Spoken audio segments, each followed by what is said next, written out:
అంటే ఏదైతే ఒక గవర్నమెంట్ స్కీమ్ అనేది ఇంప్లిమెంట్ చేసిన తర్వాత ప్రజలు ఈ ఆఫీసుల చుట్టూ అంటే సచివాలయం చుట్టూ, ఎంఆర్ఓ ఆఫీస్ చుట్టూ, మండల ఆఫీస్ చుట్టూ ఇలా ప్రజలు వాళ్ళ పనులు మానుకొని పొద్దునుండి సాయంత్రం వరకు అక్కడ పడికాపులు కాయకుండా ఏదైనా ఒక స్కీమ్ ఇంప్లిమెంట్ చేస్తే డైరెక్ట్ వాలంటీరే వెళ్ళి వాళ్ళ ఇంటికి వెళ్ళి ఇదిగో పలానా స్కీమ్ మీకు వచ్చింది, మీరు అర్హులయ్యారు, మీరు ఎలిజిబుల్ అయ్యారు, ఈ స్కీమ్ మీరు అప్లై చేసుకోండి అని చెప్పేసి వాలంటీరే వెళ్ళి దగ్గరుండి మరి ఆ స్కీమ్స్ని అప్లై చేయిస్తారు.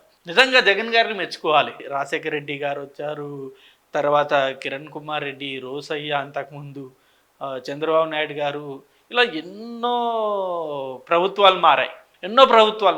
ఏ ఒక్కరికి రాని ఆలోచన ఈ వాలంటీర్ వ్యవస్థ జగన్ గారికి వచ్చింది. నిజంగా జగన్ గారు చేసిన అతిపెద్ద ప్లస్ పాయింట్ ఏదంటే ఈ వాలంటీర్ వ్యవస్థ తీసుకురావడమే.